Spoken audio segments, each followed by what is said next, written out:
बिल्कुल दीजिए। सुभाष चंद्र बोस और गांधी पर हम सुभाष चंद्र बोस के बहुत बड़े फैन हैं, लेकिन गांधी को मैं उससे बहुत ऊपर मानता हूँ।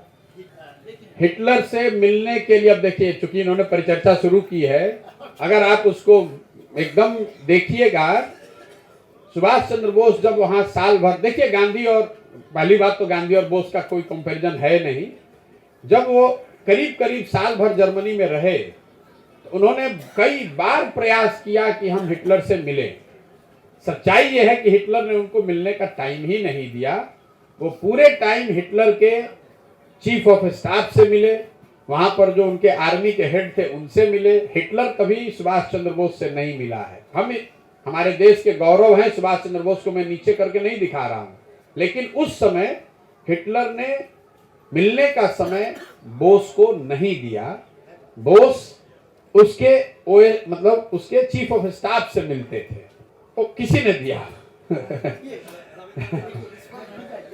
हाँ, और मैं बोस की बहुत बड़ी लेगेसी है, मतलब ही वॉज ब्रिलियंट, पार एक्सीलेंस, वो सब ठीक है, लेकिन फिर भी गांधी गांधी है। एक मैं आपको सबको एक चित्र बताना चाहता हूं।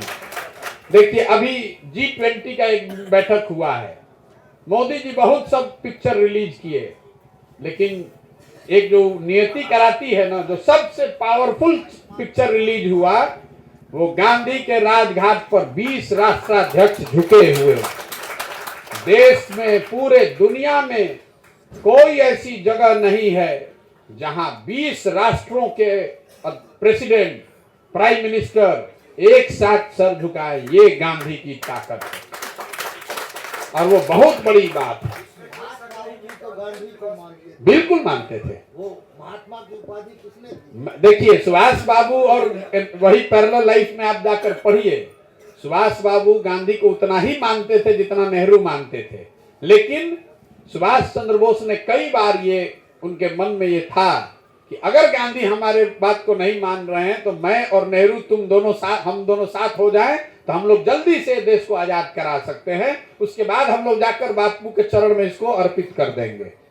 और नेहरू बस इतनी ही विशेषता थी कि उन्होंने कहा, सुभाष में सब तुम्हारी बात से सहमत हूं, लेकिन अगर बापू मानेंगे नहीं तो हम उनके विरोध में नहीं जाएंगे, हम चलेंगे तुम्हारे साथ, हम दोनों अपनी ओर से बात भी रखेंगे। अगर बापू मान गए तो मैं तुम्हारे साथ हूं, लेकिन नहीं माने तो हम भैया छोड़कर नहीं जाएंगे। अल्टीमेटली उनको हम डिफाई नहीं करेंगे। और यही वो वजह रही होगी जो गांधी को टिल्ट किया होगा, क्योंकि गांधी भी मानते थे शुरुआती दिन में कि नेहरू से ज्यादा स्पार्क या करिश्मेटिक थे सुभाष चंद्र बोस, लेकिन अल्टीमेट डिसीजन उनका इसी के वजह से हुआ। खैर ये बहुत लंबी बहसें होती रहेगी।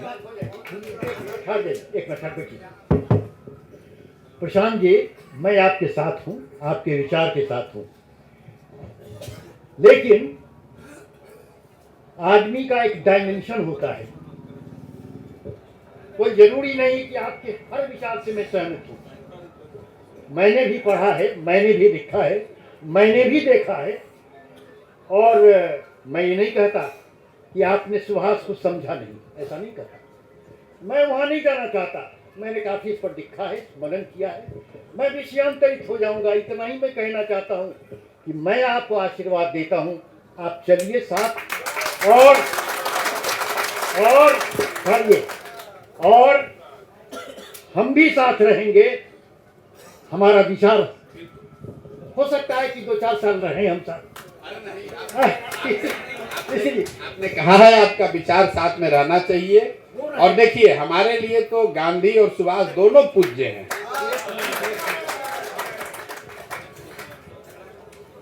गांधी के विषय में मैं व्यक्तिगत रूप से यही राय व्यक्त करूंगा कि द्वापर का कृष्ण और कलयुग का गांधी, शायद दोनों में बहुत बड़ी समानता है।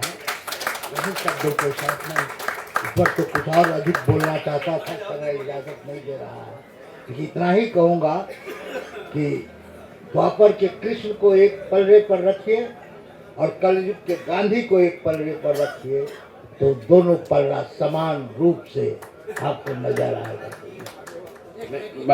महर्षि रमन ने, जो गांधी के गाइड थे, महर्षि रमन ने अपनी किताब में गांधी के बारे में कुछ इस तरह की बात कही है, लेकिन हम भगवान तो भगवान हैं, गांधी भगवान नहीं थे, लेकिन उस समकक्ष आपने ठीक उदाहरण दिया कि थोड़ा साम दाम दंड उन्होंने इस्तेमाल किया, लेकिन जो किया वो बहुत बड़ी बात देश के लिए करी। और इस धरती पर उतना कम से कम हम लोग बेवकूफ होंगे कि गांधी जैसे बड़े आइडियल को छोड़कर कुछ दूसरा पकड़ लें, वो देश का दुर्भाग्य होगा।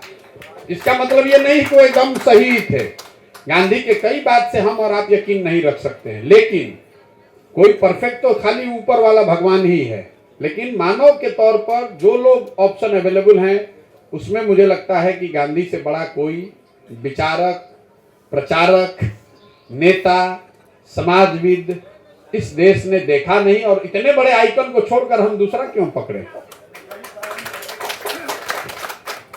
यही कारण है कि गांधीयन फिलॉसफी को आज ग्लोबल रिकॉग्निशन मिला है और यूएनओ ने भी 2 अक्टूबर को विश्व शांति दिवस मनाया।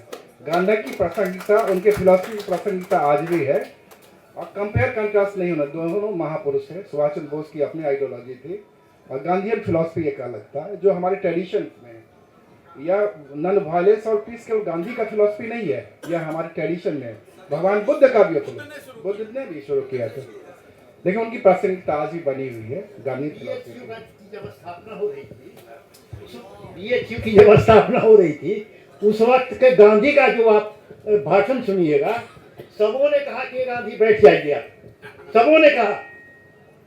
उसकी बात अगर सुनिए, एक किताब बैंड है गांधी पर, कभी होगा तो मैं उसकी कॉपी आपको भिजवाऊंगा, समझ गए ना। मैं उस पर नहीं जाना चाहता हूं, मैं आपके साथ हूं। हमारा विचार दूसरा है, क्योंकि मैंने काफी मनन किया है, मैंने लिखा भी है, और इतना ही मैं कहता हूं कि आप चलिए, चल रहे हैं, हम लोग भी आपके साथ हैं, लेकिन हमारा विचार अलग है, आपका विचार अलग है। लेकिन विचार को ऐसा देखिए, वही आदमी सही होता है जो अपने सेंटेंस में फुल स्टॉप नहीं देता। हम भी सीख रहे हैं इस उम्र में, आप भी सीख रहे हैं, तो इसलिए हम आपके साथ हैं, बस इतना ही।